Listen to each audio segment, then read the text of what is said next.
السلام علیکم دوستو، سب سے پہلے تو آپ لوگوں کو جو رمضان المبارک کا دوسرا جمعہ بہت بہت زیادہ مبارک ہو۔ جیسا کہ آپ سب لوگ جانتے ہیں کہ رمضان المبارک کے ان بابرکت لمحات میں اللہ تعالیٰ ہمارے اعمال کو کئی گنا بڑھا دیتا ہے، ان کے درجات کو بلند فرما دیتا ہے، ہمیں ایک ایک نیکی کا ثواب 70 گنا تک بڑھا کے دیتا ہے۔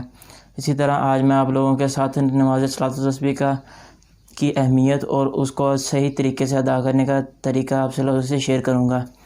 اگر آپ لوگوں کو اس کا طریقہ آلریڈی معلوم ہے، آپ لوگوں کو آتی ہے پڑھنی، تو اس ویڈیو کو آگے مزید زیادہ سے زیادہ اتنا شیئر کریں کہ ہر اس بندے تک پہنچ جائے جس کو یہ نماز صحیح طریقے سے پڑھنی نہیں آتی۔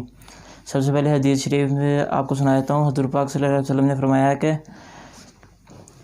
صلاۃ و تسبیح کو آپ ڈیلی پڑھا کرو۔ اگر ڈیلی نہیں پڑھ سکتے تو ہفتے میں ایک دفعہ، اگر ہفتے میں ایک دفعہ نہیں تو مہینے میں ایک دفعہ، مہینے میں نہیں پڑھ سکتے تو سال میں ایک دفعہ پڑھا کرو۔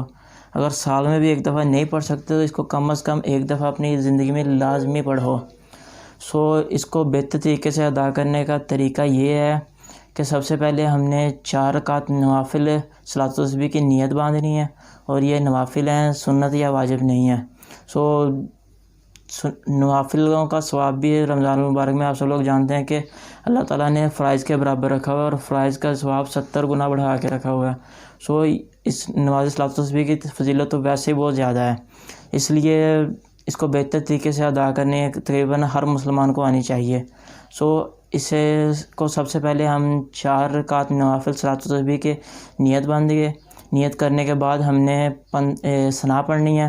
ثنا پڑھنے کے بعد 15 دفعہ تسبیح پڑھنی ہے، سبحان اللہ والحمد للہ ولا الہ الا اللہ واللہ اکبر، یہ تیسرا کلمہ ہے، اور یہ تسبیح ہم نے 15 دفعہ پڑھنی ہے ثنا کے بعد۔ اس کے بعد سورہ فاتحہ کا ساتھ کوئی بھی ایک سورت میں ملائیں گے جو آپ کو ایزیلی آتی ہے، اس میں کوئی نہیں ہے فکس سورت نہیں ہے کہ یہی پڑھنی ہے، جو آپ کو آتی ہے وہ پڑھ سکتے ہو۔ اس کے بعد سورت پڑھنے کے بعد آپ نے 10 دفعہ پھر اس کو ریپیٹ کرنا ہے، سبحان اللہ والحمد للہ ولا الہ الا اللہ واللہ اکبر۔ اس کے بعد آپ نے رکوع میں جانا ہے، رکوع میں جا کے رکوع کی تسبیح پڑھنی ہے، سبحان ربی العظیم، 3 دفعہ یہ پڑھ کے اس کے بعد 10 دفعہ یہ اس کو ریپیٹ کرنا ہے کلمے کو، سبحان اللہ والحمد للہ ولا الہ الا اللہ واللہ اکبر۔ اس کے بعد 10 دفعہ پڑھ کے کھڑے ہو جانا ہے، کھڑے ہو کے اس حالت میں ہم نے 10 دفعہ اس کو ریپیٹ کرنا ہے۔ پھر ہم نے اس کے بعد سجدے میں جانا ہے، سجدے کی تسبیح کے بعد ہم نے اس کو 10 دفعہ ریپیٹ کرنا ہے۔ پھر ایک سجدے کے بعد بیٹھنا ہے، جب اس حالت میں بھی 10 دفعہ ریپیٹ کرنا ہے۔ 10 دفعہ پڑھ کے پھر ہم نے دوسرا سجدہ کرنا ہے، دوسرے سجدے میں سجدے کی تسبیح کرنے کے بعد اس کو 10 دفعہ پھر ریپیٹ کرنا ہے، سبحان اللہ والحمد للہ ولا الہ الا اللہ اکبر۔